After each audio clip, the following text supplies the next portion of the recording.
शनिवार की सुबह 7:30 बजे मैंने शहर के दूसरे हिस्से में जाने के लिए बस पकड़ी और सबक शुरू हुए। मैं तुम्हें 1 घंटे के 10 सेंट दूंगा। 1956 की सैलरी के हिसाब से भी 10 सेंट हर घंटे की सैलरी से कम थे। माइकल और मैं सुबह 8 बजे उसके डैडी से मिले। वे पहले से ही बिजी थे और उनके पास 1 घंटे से भी ज्यादा का काम मौजूद था। जब मैं उनके साधारण छोटे और साफ घर के सामने पहुंचा तो मैंने देखा कि उनका कंस्ट्रक्शन सुपरवाइजर अपने पिकअप ट्रक में वहां से जा रहे थे। माइक मुझे दरवाजे पर ही मिल गया। डैडी अभी फोन पर हैं और उन्होंने कहा है कि हम लोग पीछे के एरिया में उनका इंतजार करें, माइक ने दरवाजा खोलते हुए कहा। जब मैंने उसके पुराने घर की दहलीज के अंदर कदम रखा तो लकड़ी के पुराने फर्श की चरमराहट सुनाई दी। दरवाजे के अंदर सस्ती सी चटाई थी। चटाई वहां इसलिए रखी गई थी ताकि फर्श पर पड़े अनगिनत पैरों के निशानों को छुपाया जा सके। हालांकि वो साफ थी, पर यह साफ दिखता था कि वो पुरानी हो गई थी और उसे बदल देना चाहिए। जब मैं लिविंग रूम में घुसा तो वहां मेरा दम घुटने लगा था। वहां पुराने फर्नीचर की बू आ रही थी और उसमें कोई शक नहीं है कि उस फर्नीचर को म्यूजियम में होना चाहिए था। सोफे पर 2 औरतें बैठी थीं जिनकी उम्र मेरी मां से थोड़ी ज्यादा होगी। औरतों के सामने एक आदमी मजदूरों के कपड़ों में बैठा हुआ था। उसने खाकी पैंट और खाकी शर्ट पहन रखा था। हालांकि कपड़े साफ और प्रेस किए हुए थे। उस आदमी की उम्र मेरे डैडी से लगभग 10 साल ज्यादा होगी, शायद 45 साल। ये लोग कौन हैं? मैंने पूछा। अरे ये लोग डैडी के लिए काम करते हैं। बूढ़ा आदमी उनके वेयर हाउसों को संभालता है और औरतें रेस्टोरेंट की मैनेजर हैं। और तुमने उस कंस्ट्रक्शन सुपरवाइजर को तो देखा ही होगा जो यहां से 50 मील दूर एक सड़क के प्रोजेक्ट पर काम कर रहा है। उनका दूसरा सुपरवाइजर जो बहुत से घर बना रहा है वो तुम्हारे आने के पहले ही जा चुका है। क्या ऐसा हमेशा ही होता है? मैंने पूछा। हमेशा तो नहीं, पर अक्सर ऐसा ही होता है, माइक ने कहा और मेरे पास अपनी कुर्सी खींचते हुए वो मुस्कुराया। मैंने उनसे पूछा था कि क्या वे हमें पैसा बनाना सिखाएंगे। माइक ने मुझे बताया। अच्छा, और उन्होंने इसका क्या जवाब दिया? मैंने एक्साइटेड होकर पूछा। पहले तो उनके चेहरे पर हंसी आई, फिर कुछ सोचकर उन्होंने कहा कि वे हमारे सामने एक ऑफर रखेंगे। अच्छा, मैंने कहा और अपनी कुर्सी की पीठ दीवार से टिका ली। मैं वहां कुर्सी के पिछले 2 पैरों के सहारे टिका बैठा रहा। माइक ने भी ऐसा ही किया। क्या तुम्हें पता है वो कौन सा ऑफर देने वाले हैं? मैंने पूछा। नहीं, पर हमें जल्दी ही इसका पता चल जाएगा। अचानक माइक के डैडी उस पुराने दरवाजे से घुसकर उस कमरे में दाखिल हुए जहां हम बैठे हुए थे। माइक और मैं अपने पैरों पर कूद गए, आदर के कारण नहीं बल्कि इसलिए कि हम चौंक गए थे। तो बच्चों, तैयार? माइक के डैडी ने एक कुर्सी हमारे पास खिसकाते हुए पूछा। हमने अपने सिर हिलाए और अपनी कुर्सियों को दीवार के पास से खींचकर उनके सामने रख लिया। वे एक लंबे चौड़े शरीर के मालिक थे, लगभग 6 फीट ऊंचे और वजन करीब 90 किलो होगा। मेरे डैडी इससे ऊंचे थे, लगभग इसी वजन के, और माइक के डैडी से 5 साल बड़े। वे लगभग एक जैसे ही थे, हालांकि दोनों एक ही प्रजाति के नहीं थे। हो सकता है कि उनकी एनर्जी एक सी हो। माइक का कहना है कि तुम पैसा कमाना सीखना चाहते हो। क्या यह सही है रॉबर्ट? मैंने तुरंत सहमति में अपना सिर हिलाया। हालांकि मुझे थोड़ा सा डर भी लग रहा था। उनके शब्दों और मुस्कुराहट के पीछे बहुत ताकत थी। अच्छा, यह रहा मेरा ऑफर। मैं तुम्हें सिखाऊंगा, लेकिन मैं ऐसा क्लासरूम के स्टाइल में नहीं करूंगा। अगर तुम मेरे लिए काम करोगे तो उसके बदले में तो मैं तुम्हें सिखाऊंगा, और तुम मेरे लिए काम नहीं करोगे तो मैं तुम्हें नहीं सिखाऊंगा।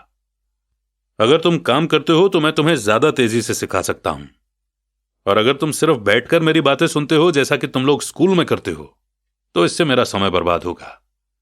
यह मेरा ऑफर है, इसे या तो मान लो या फिर वापस लौट जाओ। क्या मैं पहले आपसे एक सवाल कर सकता हूं? मैंने पूछा। नहीं, इसे या तो मान लो या फिर वापस लौट जाओ। मेरे पास बर्बाद करने के लिए फालतू समय नहीं है। अभी ढेर सारा काम पड़ा हुआ है। अगर तुम में तुरंत फैसला करने की क्षमता नहीं है तो तुम कभी पैसे कमाना नहीं सीख पाओगे। मौके आते हैं और चले जाते हैं, इसीलिए तुरंत फैसला लेने की एबिलिटी एक इंपॉर्टेंट स्किल है। तुमने जैसा चाहा था वैसा एक मौका तुम्हारे सामने मौजूद है। अगले 10 सेकंड में या तो पढ़ाई शुरू हो जाएगी या फिर यह हमेशा के लिए खत्म हो जाएगी। माइक के डैडी ने चिढ़ाने वाली मुस्कुराहट के साथ कहा। मंजूर, मैंने कहा। मंजूर, माइक ने कहा। बहुत बढ़िया। 10 मिनट में मिसेस मार्टिन आ जाएंगी। उनसे बातें करने के बाद मैं तुम्हें उनके साथ भेज दूंगा और तुम लोगों का काम शुरू हो जाएगा। मैं तुम्हें हर घंटे का 10 सेंट दूंगा और तुम हर शनिवार 3 घंटे काम करोगे। पर आज तो मेरा सॉफ्टबॉल का मैच है, मैंने कहा। माइक के डैडी ने अपनी आवाज को धीमा पर कड़क करके कहा, या तो मान लो या फिर वापस लौट जाओ। मान लिया, मैंने जवाब दिया। सॉफ्टबॉल खेलने के बजाय काम करने और सीखने का ऑप्शन चुनने में ही समझदारी थी। शनिवार की खुशनुमा सुबह 9 बजे माइक और मैं मिसेस मार्टिन के साथ काम कर रहे थे। वे एक दयालु और सब्र वाली औरत थीं। वे हमेशा कहा करती थीं कि माइक और मुझे देखकर उन्हें अपने दोनों बच्चों की याद आ जाती है जो अब बड़े हो गए थे और दूर चले गए थे। हालांकि वे दयालु थी, पर वे कड़ी मेहनत में विश्वास करती थीं और इसलिए वे हमेशा काम करती रहती थीं। वे बहुत कड़क मैनेजर थीं। हम 3 घंटे तक डब्बों को सेल्फ पर से उतारते थे, उनकी धूल साफ करते थे और फिर उन्हें वापस वहीं पर रख देते थे। यह बड़ी मेहनत का काम था और बोरियत भरा भी। माइक के डैडी को मैं अपना अमीर डैडी कहता हूं। उनके पास इस तरह के 9 सुपरमार्केट थे जहां पार्किंग के लिए बहुत सी जगह थी। पड़ोस के जनरल स्टोर जहां लोग दूध, ब्रेड, बटर और सिगरेट जैसी चीजें खरीदते हैं। समस्या यह थी कि हवाई में एयर कंडीशनिंग नहीं थी और गर्मी के कारण स्टोर्स अपना दरवाजा बंद नहीं कर सकते थे। स्टोर के दोनों ओर दरवाजों को पूरा खुला रखा जाता था ताकि सड़क और पार्किंग की जगह सामने दिखती रहे। जब भी कोई कार पार्किंग में आती थी तो उसके साथ धूल का गुबार भी आता था जो स्टोर में घुसकर डिब्बों पर जम जाता था। इसीलिए हम लोगों की नौकरी तभी तक चलती जब तक कि एयर कंडीशनिंग नहीं हो जाती, क्योंकि उसके बाद दुकान के डिब्बों में धूल नहीं जमती और ना ही हमें उन्हें साफ करने के लिए नौकरी पर रखा जा सकता था। 3 हफ्तों तक माइक और मैं मिसेस मार्टिन के पास जाकर 3 घंटे तक काम करते रहे। दोपहर तक हमारा काम खत्म हो जाता था और वो हम में से हर एक के हाथ में 3 छोटे सिक्के डाल देती थीं।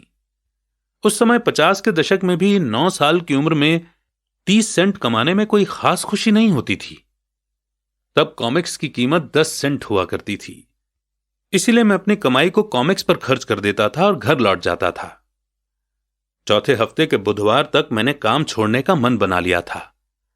मैं सिर्फ इसलिए काम करने को तैयार हुआ था क्योंकि मैं माइक के डैडी से पैसा कमाना सीखना चाहता था। इसलिए मैं 10 सेंट हर घंटे की गुलामी कर रहा था। और सबसे बड़ी बात तो यह थी कि उस पहले शनिवार के बाद से मैंने माइक के डैडी को देखा तक नहीं था। मैं काम छोड़ रहा हूं, मैंने लंच के समय माइक से कहा। स्कूल लंच बड़ा निराशा से भरा हुआ था। स्कूल भी बोरिंग था और अब तो मेरे पास शनिवार भी नहीं थे जिनका मैं इंतजार कर सकूं। पर 30 सेंट के कारण मुझे धक्का पहुंचा था। इस बार माइक मुस्कुराया। तुम किस बात पर हंस रहे हो? मैंने गुस्से और चिढ़ते हुए पूछा।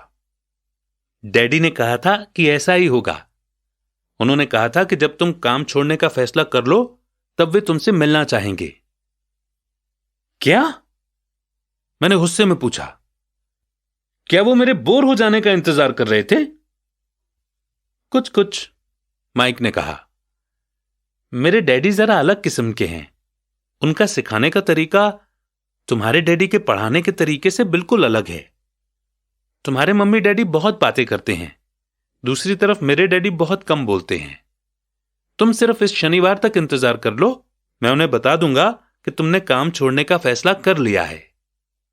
इसका मतलब यह है कि मेरे साथ नाटक खेला गया है? नहीं, ऐसा नहीं हुआ है, पर शायद हो सकता है। डैडी शनिवार को इसके बारे में समझाएंगे। शनिवार को लाइन में लगकर इंतजार करते हुए मैं उनका सामना करने के लिए तैयार था। यहां तक कि मेरे असली डैडी भी उनसे नाराज थे। मेरे असली डैडी, जिन्हें मैं गरीब डैडी कहता हूं, ये मानते थे कि अमीर डैडी चाइल्ड लेबर कानून को तोड़ रहे थे और इस पूरे मामले की जांच होनी चाहिए।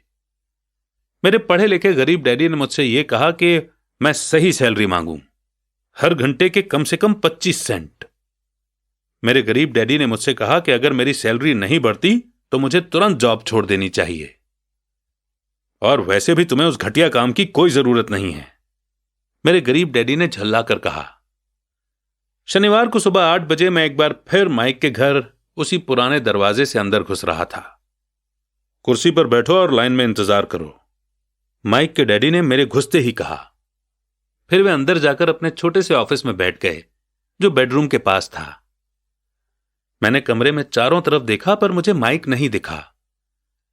अजीब सा महसूस करते हुए मैं उन्हीं दोनों औरतों के बगल में बैठ गया जो मुझे 4 हफ्ते पहले वहीं पर मिली थीं।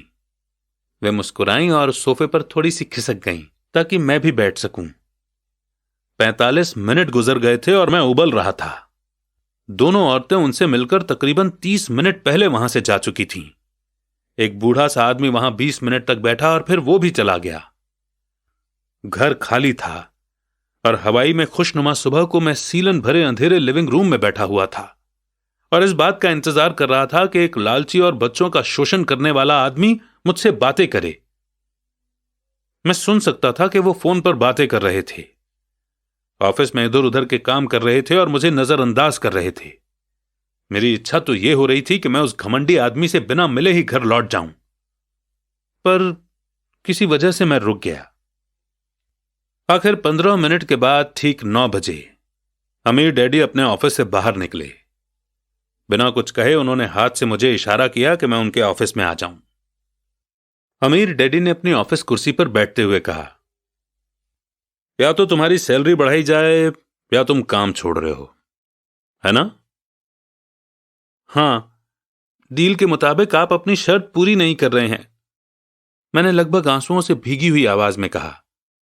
9 साल के बच्चे के लिए एक बड़े आदमी का सामना करना बहुत ज्यादा डरावना था। आपने कहा था कि अगर मैं आपके लिए काम करूंगा तो मुझे आप पैसा कमाना सिखाएंगे। अपनी तरफ से मैंने आपके लिए काम किया है, मैंने कड़ी मेहनत की है। इस काम के लिए मैंने अपने बेसबॉल गेम की भी कुर्बानी दी है और अब आप अपने वादे से मुकर रहे हैं। आपने मुझे कुछ भी नहीं सिखाया है। आप धोखेबाज हैं, जैसा शहर के सभी लोग कहते हैं। आप लालची हैं, आप सिर्फ पैसा कमाना चाहते हैं और अपने एम्प्लॉयज का बिल्कुल ध्यान नहीं रखते। आपने मुझे इतनी देर तक बाहर बिठाए रखा और मेरी जरा भी इज्जत नहीं की।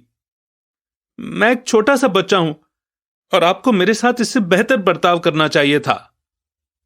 अमीर डैडी अपनी कुर्सी पर पीछे झुक गए। अपने हाथों को ठुड्डी तक लाकर उन्होंने मुझे घूरा। ऐसा लग रहा था जैसे वो मुझे एनालाइज कर रहे थे। बुरा नहीं है, 1 महीने से भी कम समय में तुम वही भाषा बोल रहे हो जो मेरे ज्यादातर एम्प्लॉय बोलते हैं। क्या? मैंने पूछा। मैं समझ नहीं पा रहा था कि वे क्या कह रहे थे और इसलिए मैंने अपना दुखड़ा रोना चालू रखा। मुझे लगता था कि आप अपने वादे पर कायम रहेंगे और मुझे कुछ सिखाएंगे। इसके बजाय आप तो मुझ पर अत्याचार करना चाहते हैं। यह तो जुल्म है, सरासर जुल्म। मैं तुम्हें सिखा तो रहा हूं, अमीर डैडी ने धीमी आवाज में कहा। आपने मुझे क्या सिखाया है? कुछ भी नहीं। एक बार मैं चंद सिक्कों में काम करने के लिए तैयार हो गया, उसके बाद तो आपने मुझसे बात तक नहीं की। 10 सेंट हर घंटे के लिए। मैं आपकी शिकायत गवर्नमेंट से करूंगा। हमारे देश में भी चाइल्ड लेबर कानून है। आप तो जानते ही हैं कि मेरे डैडी गवर्नमेंट के लिए काम करते हैं। शाबाश, अब तुम उन ज्यादातर लोगों की भाषा बोल रहे हो जो कभी मेरे लिए काम करते थे। वे लोग या तो जिन्हें मैंने नौकरी से निकाल दिया है या जिन्होंने खुद मेरी नौकरी छोड़ दी है। तो इस बारे में आपको क्या कहना है? और मुझे यह लग रहा था कि कम उम्र के बावजूद मैं बहादुरी से बातें कर रहा था। आपने मुझसे झूठ बोला। मैंने आपके लिए काम किया और आपने अपना वादा पूरा नहीं किया। आपने मुझे कुछ भी नहीं सिखाया। कौन कहता है कि मैंने तुम्हें कुछ नहीं सिखाया है? मेरे अमीर डैडी ने शांति से कहा। मैंने 3 हफ्ते तक काम किया और इस बीच आपने सिखाना तो दूर रहा, मुझसे कभी बात तक नहीं की।